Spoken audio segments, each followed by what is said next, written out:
우리는 생각 못 하는데 이렇게 하나님께서 적절하게 은혜를 베풀어 주셔서 우리가 올 때는 좀 시원찮은 것 같은데 라고 생각되는데 오히려 더 좋은 길로 인도를 해 주십니다.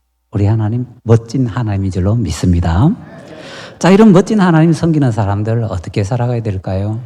어떤 신자들은요, 여기 말씀 제목처럼 돌아가고요. 어떤 사람들은 더 나아갑니다. 신자들은 이렇게 두 종류가 있는 것 같습니다. 돌아가는 사람이 있고요. 더 나아가는 사람이 있습니다. 그래서 오늘 이 말씀을 살펴보면서 우리 남전도 회원들이 앞으로 어떤 신앙생활을 할 것인가 그것을 한번 우리 스스로 되돌아보고 또 점검하고 앞으로 나아갈 방향을 한번 잘 결정을 해봐야 될 것 같습니다. 바울사도가 선교여행을 떠날 때 첫 선교여행은 이제 보통 1차 선교여행이라고 하죠. 1차 선교여행은 처음에 세 사람으로 구성이 됩니다. 바울과 바나바 그리고 추가해서 마가 이렇게 세 사람이 시작을 하게 됩니다. 자, 그래서 처음에 같이 안디옥에서 출발하게 되는데요. 마가는 원래 예루살렘 사람이죠. 예루살렘에서 안디옥까지 갔다가 자기의 사촌인 바나바가 선교여행을 한다고 하니까 따라 나갔습니다. 사촌이라고 하니까 또 어떤 분들은 조카인데 뭐 생질인데 이렇게 생각들을 하실 것 같은데 좀 복잡한 얘기입니다. 어떤 때는 제가 또 아는 게 병이다 싶을 때가 좀 많이 있습니다. 이 조카 또는 생질이라고 번역되었던 이 단어는요. 원래는 사촌이라는 뜻밖에 없는 단어였습니다. 그런데 이게 몇백 년 시대가 지나가면서 이 단어에 조카, 생질이라는 단어가 추가가 되었고요. 조금 더 지나가다가 사촌이라는 뜻은 빠져버리고 조카라는 뜻만 남게 됩니다. 우리 성경을 킹제임스 성경, 그 영어 킹제임스 성경으로 번역할 당시에 이런 사건이 벌어졌던 겁니다. 무슨 얘기인가 하면요. 우리나라로 치자면 이런 얘기를 들을 수가 있을 것 같습니다. 우리 그 후면정음 보면요. 우리 중고등학교 때 머리 아프게 배웠잖아요. 거기 다른 건 몰라도 이거 하나는 기억하실 겁니다. 어린 백성이 할 때 어리다. 거기서 어리다는 나이가 적다 뜻이 아니고 어리석다라는 뜻이다. 배운 거 기억나시죠? 어리다라는 것이 나이가 적다가 아니라 원래는 어리석다라는 뜻이었습니다. 그러니까 15세기죠. 지금부터 한 500년 정도 전에. 그런데 그게 한 1, 200년 지나가면서 어떻게 됐는가 하면요. 어리석은 사람들 쳐다보니까 대부분 다 나이가 적은 사람이네요. 그래서 이 어리다라는 단어에 어떤 뜻이 추가되었는가 하면 나이가 적다라는 뜻이 추가가 되었습니다. 그래서 어떤 때는 어리석다로 쓰이고 어떤 때는 나이가 적다로 쓰이는데 또 조금 더 지나가다가 어리석다라는 뜻이 없어져 버리게 되었습니다. 그래서 현재는요, 어리다 하면 우리의 머릿속에서는 나이가 적다 뜻밖에 없습니다. 근데 훈민정음에서는 어리다가 나이가 적다 뜻이 없습니다. 그냥 어리석다입니다. 나이가 적다 아예 없지요. 마찬가지로 우리 성경을 쓸 때 골로새서라든지 이렇게 바울사도가 이 글을 쓸 때는요, 그 단어에 사촌이라는 뜻밖에 없었습니다.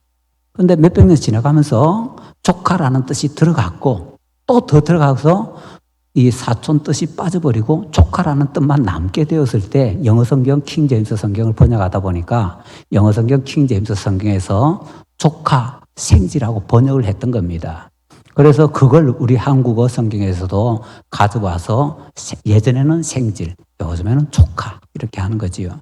근데 뭐 원래대로 해야지요.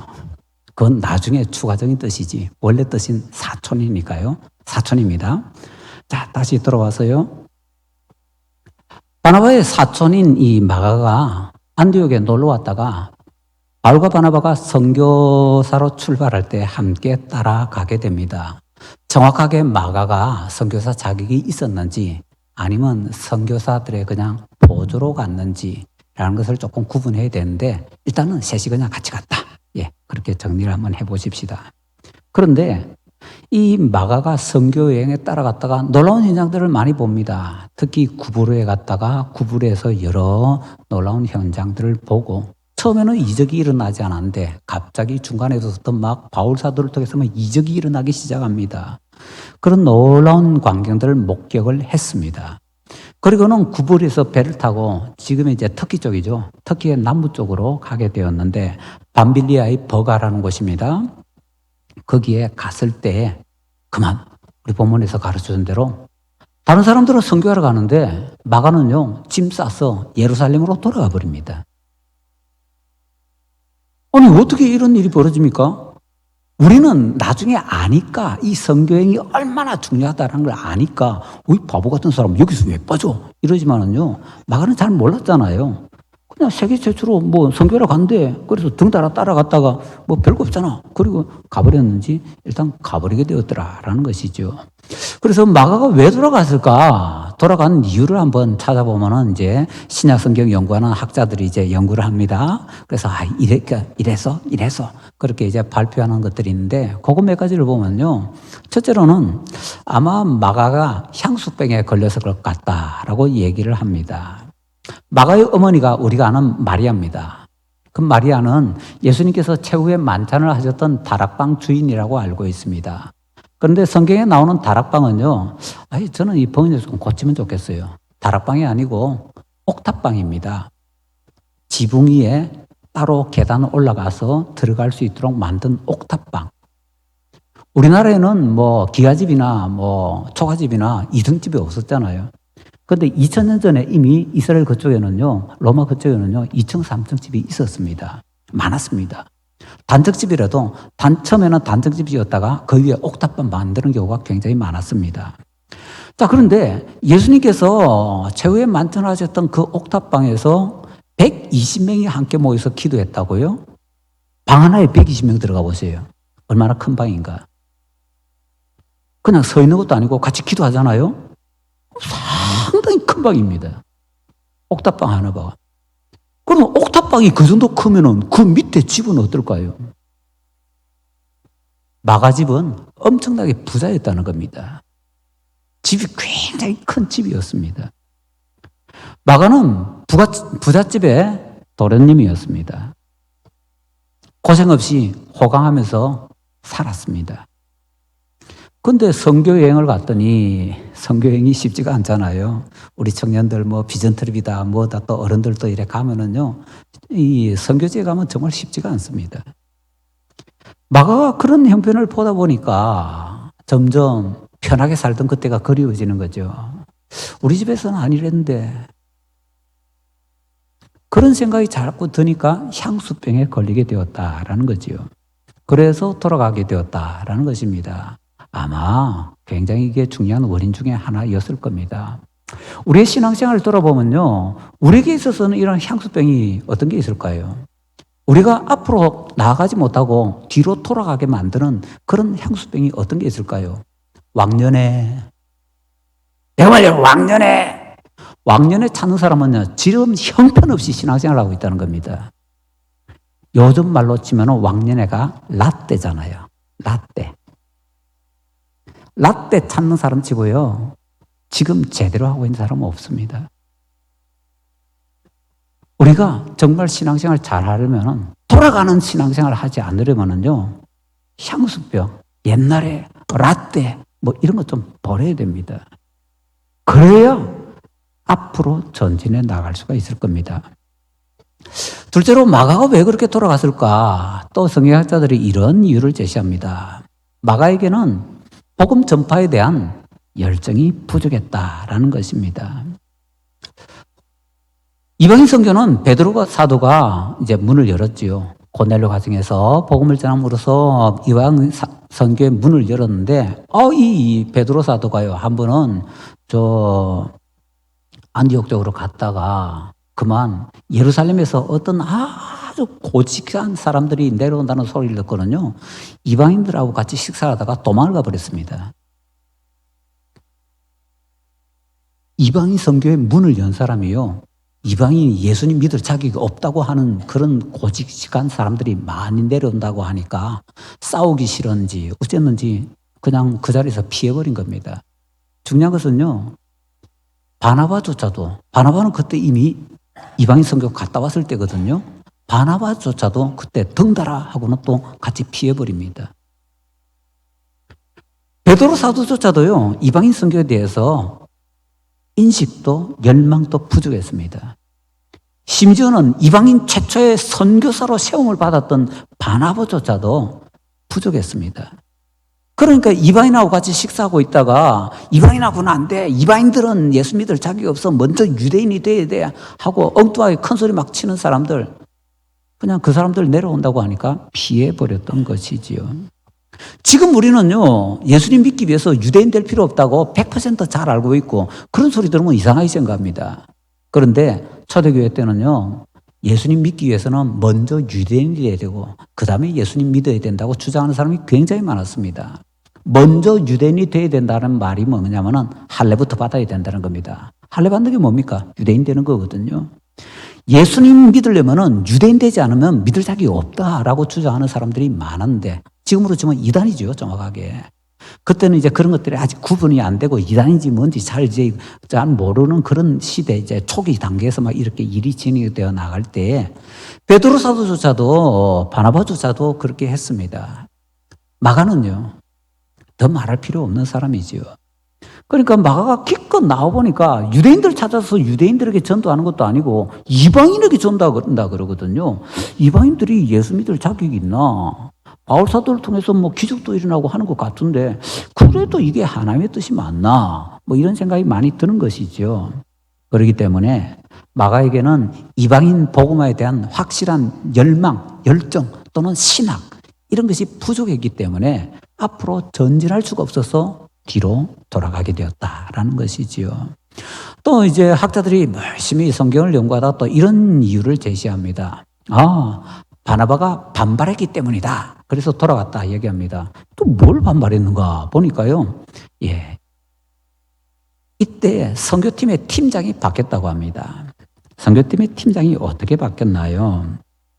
우리 13장 1절 한번 보십시다. 안디옥 교회에 선지자들과 교사들이 있으니 곧 바나바와 니게를 하는 시므온과 구레네 사람 루기오와 분봉아 헤롯의 젖동생 마나인과 및 사울이라. 교역자 명단이 나옵니다. 우리 진주교회도 주보에 교역자 명단이 있습니다. 교역자 명단에서 명단 이리저리 뭐 기분 난다고 아무렇게나 막 순서 막 뒤바꿔서 해놓으면 어떨까요? 담임목사 제일 뒤에 놔두고 교육전사 제일 앞에 놓고 막 이러면 어떻게 될까요? 아마 꽤나 시끄러워질 것 같아요. 성경에도요, 이름 순서 그냥 아무렇게나 막 나오는 거 아닙니다. 그 순서에 다 의미가 있습니다. 여기 안도역 교회 교역자 5명의 이름이 나오는데 첫 번째 나오는 사람이 담임 목사고요. 그 다음에 제일 마지막에 나오는 사람이 교역자 중에 제일 막내일 겁니다. 거의 100% 틀림없을 겁니다. 안디옥 교회 담임 목사는 바나바였고 교역자 중에 제일 막내가 바울이었습니다. 그런 사람들에게 성령님께서 명령하십니다. 어떻게 해요? 2절 볼까요? 주를 섬겨 금식할 때 성령이 이르시되 내가 불러 시키는 일을 위하여 바나바와 사울을, 여기 순서 나오지요. 여기도 순서가 바나바와 사울입니다. 이 사울이 이제 바울이죠. 그 두 사람을 따로 세워서 파송해라 라고 말씀을 하십니다. 그러니까 바나바와 사울이라고 딱 지명해서 파송해라고 하실 때 2명이 가지만 이 선교팀의 팀장은 누구일까요? 볼 필요 없는 거 아닙니까? 담임 목사였고 또 성령님께서 가르쳐 주실 때에도 바나바와 사울이랬고, 그러니까 팀장은 바나바지요. 구부로 처음 출발할 때 바나바가 선교팀 팀장이었습니다. 그래서 마가는 기분 좋게 자기 사촌형이 팀장이니까 룰루랄라 하면서 따라갔지요. 그런데 구부로에서 선교가 처음에 쉽지 않았습니다. 첫 번째 설교할 때는 바나바가 선교했던 것 같습니다. 나중에 밤빌레아 이런 쪽으로 넘어오면서부터 바울 사도가 설교를 하기 시작합니다. 그걸 어떻게 알 수 있는가 하면요, 사도행전에서는 첫 번째 설교는 너무 중요하니까 계속 기록을 해줍니다. 첫 번째 선교 갔던 곳이 구부로거든요. 그런데 구부로에서 바울 사도가 했던 설교를 기록하지 않습니다. 여기 터키 쪽으로 넘어왔어야 비로소 첫 번째 설교가 기록이 됩니다. 무슨 얘기인가 하면은 구부로 쪽으로 갔을 때는 바나바가 팀장이었기 때문에 설교는 바나바가 했다는 거죠. 바울 사도가 하지 않았습니다. 그런데 자, 이 구브로에서 총독 서기오 바울 만나고 거기서 막 이적이 일어나고 이러면서 바나바가 이제 고민이 된 겁니다. 하나님께서 나를 통해서 이런 일을 하지 않고 바울을 통해서 이런 일을 하시는구나. 그러면서 바나바의 느낌이 하나 옵니다. 자기가 처음 바울을 만났고 바울을 또 길리기아 다소까지 가서 데리고 오고 할 때 그때 자기가 알고 있는 사실 하나. 예수님께서 친히 바울에게 나타나셔서 이방인의 사도로 부르셨다는 겁니다. 자기들은 지금 이방인 선교를 나와 있습니다. 이방인 선교를 나왔는데 자기는 이방인의 사도로 부르심을 받지 못했습니다. 그런데 뭐 세상적인 말로 하자면 자기 밑에 있던 바울은요 이방인의 사도로 부르심을 받은 사람입니다. 처음 구보로 와서 선교를 하는데 자기를 통해서는 아무 일도 일어나지 않습니다. 그런데 바울을 통해서는 표적과 기사가 막 일어납니다. 복음을 대적하던 사람 눈도 막 못 보게 만들고요. 어마어마한 일들이 막 일어납니다. 거기서 바나바가 깨닫는 거죠. 아, 이 이방인 선교는 내가 주가 아니고 바울이 주구나. 그럼 팀장 바꿔야 되는 거죠. 그래서 구브로까지는 바나바가 팀장이었는데 이제 터키 지방으로 넘어가면서 밤빌레부터는 바나바가 이제부터는 당신이 팀장하시오 하고는 팀장을 넘겨줘 버린 겁니다. 그래서 그 결과가 13절입니다. 13절 볼까요? 이름 나오는 것도 한번 보세요. 바울과 및 동행하는 사람들. 동행해봐야 바나바와 마가 두 사람밖에 없습니다. 바나바는요, 이름도 얘기 안 해줍니다, 여기서. 바울과 및 동행하는 사람들이 바부에서 배 타고 밤빌리아에 있는, 바부는 이제 구브로에 있는 한 도시입니다.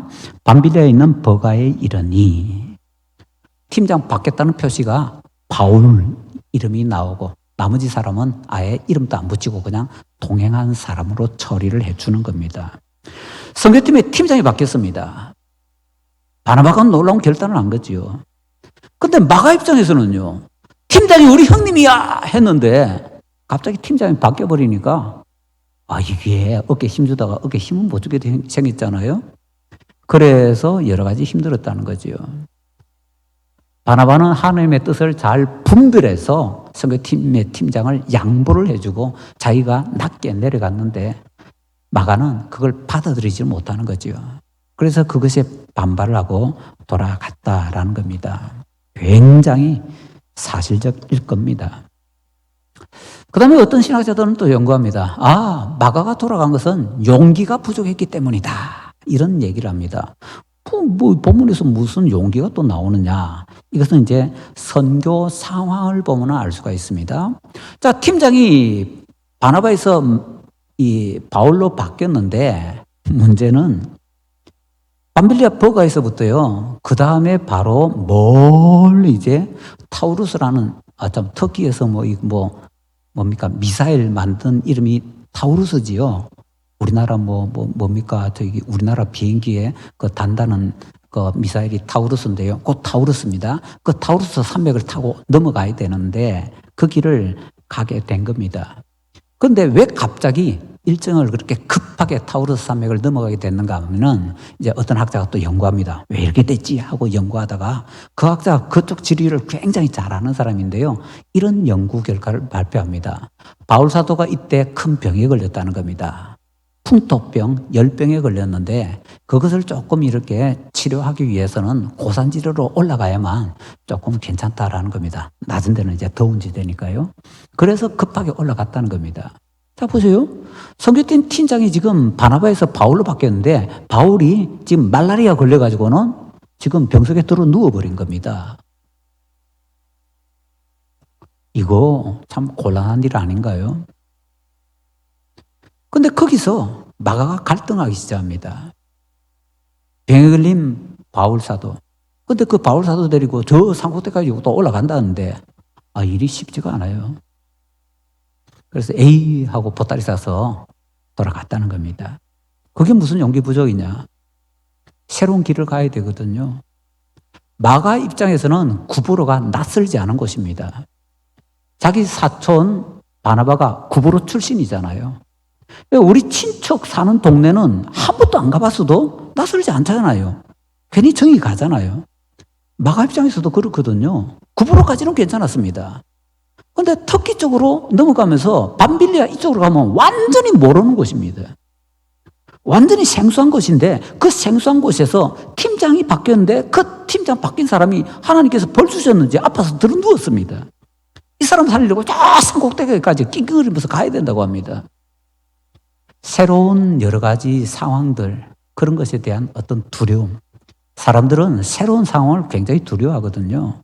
그런데 그것도 어떤 일이 닥칠지도 모르고 지금 팀장으로 바뀐 사람이 병석에 들어눕고 이런 심상치 않은 일들이 일어나고 있기 때문에 그 새로운 상황을 받아들일 만한 용기가 없었다는 겁니다. 그래서 마가는 돌아갔다라고 합니다.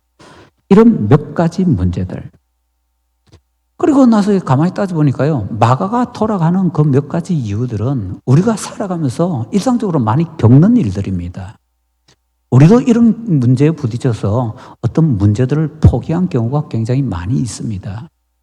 우리가 그렇게 포기했을 때를 다시 돌아보면요, 그게 바로 우리가 돌아갔던 그런 발걸음들이다라고 얘기를 할 수가 있습니다.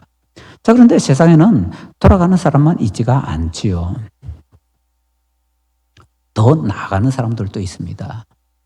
본문에서는 더 나아가는 사람이 마가가 돌아가거나 말거나 바울과 바나바는 앞으로 더 나아가게 됩니다. 그래서 그들이 더 나아갔다라고 이렇게 표현을 하고 있지요. 바나바는 어떤 사람입니까? 바나바는 더 나아가기 위해서 명예도 포기하고요. 자기 자존심도 포기하고요. 바울에게 선교팀 팀장도 그냥 이양을 해줄 정도로 요즘 아마 우리가 상상하기 힘들 겁니다. 뭐 주보나 요람이나 이런 데서 내 이름 하나 빠져도 얼마나 기분 나빠하는 시대입니까? 그런데 세상에 자기 스스로 팀장을 양보한다고요? 그것도 세계 최초의 선교팀 팀장을 양보한다고요? 있을 수가 없는 일입니다. 그런데 바나바는 그 일을 했던 사람이거든요. 그 앞에는요, 바나바는 자기 재산을 팔아서 가난한 사람들을 나눠주라고 내놨던 사람이잖아요. 그러니까 이 바나바는요, 내놓기를 참 좋아하는 사람입니다. 왜 내놓습니까? 다른 사람들을 세우기 위해서. 위로하는 사람, 다른 사람들을 세워주는 사람, 그것을 기쁨으로 하는 사람.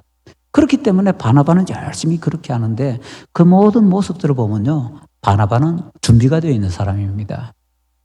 준비가 되어 있기 때문에 바나바는 자기 사촌이 버리고 도망간다 할지라도 앞으로 전진해 나아갑니다. 바울은 어떻습니까? 바울 사도도 준비가 된 사람이죠. 지금 바울 사도가 처음 예수님 믿고 나서 이런저런 일을 거쳐가지고 다메섹에서 어쩌고 이런 일 있잖아요. 그런 사건 다 거치고 나서 지금 이때가 언젠가 한 10년 정도 지났을 때입니다. 한 10년 정도 지나면서 무명의 세월로 자기 고향인 길리기아 다소에 돌아가서 거기에서 자기 나름대로 말씀 전하면서 살고 있던 그런 시절이었습니다. 그때에 바나바가 와서 안디옥에 지금 이방인이 새로 예수님 믿게 되는데 같이 말씀 전하자고. 그래서 이제 같이 바나바 따라가서 안디옥 교회 목회자를 했었거든요. 그럼 바울 사도에게 있어서는 우리는 아라비아 3년만 생각하는데요. 아라비아 3년만이 아니라 길리기아 다소에 있을 때 그 10년도요. 바울 사도가 준비하는 기간이었습니다. 이름 없이 빚도 없이 그냥 묵묵히 그냥 준비하는 기간이었습니다. 그래서 바울 사도는 준비가 되었기 때문에 제대로 쓰임 받는 거지요. 바나바 준비되어 있었습니다. 바울 되어 있었습니다. 그럼 마가는요? 마가는 왜 돌아갔느냐? 뻔하지요. 그 여러 가지 이유들, 마가가 준비되었더라면 다 이겨낼 수 있었을 겁니다. 그런데 마가가 준비가 되어 있지 않았기 때문에 그 모든 일에 실수를 하고 그냥 돌아가 버리게 되었더라라는 것이죠. 마가가 얼마나 준비가 되지 않았던 사람입니까? 마가복음 끝에 보면요, 예수님 십자가 직전에 어떤 사람이 혼입을 이렇게 뒤집어 쓰고 있다가 잡으려고 하니까 겟세마네 동산에서 도망가는 사람 있잖아요. 옷 홀랑 벗고 도망가는 사람 있죠. 그거 없어도요, 성경 구절을 이해하는데 아무 문제가 없습니다. 왜 넣은지 모르겠어요. 그 부끄러운 걸. 그래서 신약학자들이 또 연구합니다. 도대체 이거 쓸데없는 걸 왜 넣었지? 그러면서 연구 결과가 뭔가 하면요, 결론이 이 사람은 이거 마가인 것 같다. 가만히 생각해보면 맞잖아요. 다락방에서 성만찬 하셨습니다. 그럼 그 집에서 게세마네 동산으로서 이제 기도하러 가시는데 그때 옥탑방에서 우르르 사람들 걸음 소리가 들리니까 뭐지 하고는 이제 집에서 이제 잠자라고 있다가 그냥 벗은 몸에다가 혼입을 하나 뒤집어 쓰고는 따라간 사람이 마가라는 거죠. 벗은 몸에 혼입을 뒤집어 쓰고 갈 정도로 마가는 자기가 그렇게 준비가 안 된 사람이었다라는 것을 고기에 그렇게 기록으로 남겨놓고 있다라는 것이죠. 마가는 준비가 안 되었기 때문에 이렇게 돌아가게 되었고 바울과 바나바는 준비가 철저하게 되어 있었기 때문에 무슨 어려움이 생기든지 앞으로 나아가고 더 나아갈 수 있게 되었더라는 것입니다. 자, 그러면 마가는 거기서 그냥 그대로 끝납니까? 그렇지가 않지요. 그 다음에 다시 제2차 선교여행을 가려고 할 때 바나바가 우리 마가 다시 한번 세워줍시다 라고 하는데 바울이 불같이 화를 냅니다. 그 중요한 때 혹시 속뜻은 이런 것도 있을지 모르겠습니다. 내가 아파 죽어가고 있는데 우리 버리고 도망간 놈 어떻게 데리고 가냐고. 이번에 갔다가 또 버리고 도망가면 어떻게 하냐고. 한 번 한 사람은 계속 할 수 있지 않냐고. 둘이 대판 싸우잖아요. 그리고 선교팀을 나눠버립니다. 그런 정도로 바울 사도가 바나바가 얼마나 괘씸했는지 용납할 수가 없는 사람이었습니다. 그런데 선교팀 나누어서는요, 바울은 실라 데리고 가는데 바나바가 다시 마가 데리고 구부로 다시 또 갑니다. 그리고는 다시 바나바가 마가를 훈련을 시키기 시작합니다. 바나바가 어느 정도 훈련을 시켰을 때 그 소식을 베드로가 듣습니다. 베드로가 마가하고 중요한 관계에 있거든요. 베드로가 마가를 내 아들이라고 표현합니다. 아들이라고 표현하는 것은요, 베드로 통해서 마가가 예수님 믿게 되었다라는 겁니다. 그래서 베드로와 마가의 관계가 굉장히 그런 친밀한 관계이기 때문에 베드로가 그 소식을 듣고는 바나바 통해서 어느 정도 훈련받았으니까 나한테 보내라고. 그래서 이 마가가 베드로한테 가서 베드로 밑에서 또 훈련을 받게 되는 거지요. 베드로가 로마에서 사회 갈 때 마가가 베드로 도우면서 여러 가지 일을 많이 했다고 합니다. 그렇게 바나바를 통해서 베드로를 통해서 열심히 훈련을 받았기 때문에 마가는 다시 한 번 더 옛날의 그 못난 모습을 버리고는 일어서게 됩니다. 그래서 바울 사도가 나중에 이 마가를 인정하게 되지요. 디모데후서 4장 11절 하반절에 바울 사도가 마지막 편지에서 이런 말을 남깁니다. 내가 올 때에 마가를 데리고 오라. 그가 나의 일에 유익하니라. 마가는 돌아갔던 사람입니다. 그러나 다시 철저히 준비하니까 앞으로 더 나아가는 사람이 될 수가 있었습니다. 우리 한국교회 보면은요, 남전도회가 참 귀중한 일들을 많이 했습니다. 그런데 죄송합니다. 요즘 남전도회 회원들이 돌아가는 것 같아요. 목사님들도 돌아가는 것 같고, 남전도회도 돌아가는 것 같고, 여전도회도 돌아가는 것 같고, C도 돌아가는 것 같고요. 다 돌아가는 것 같습니다.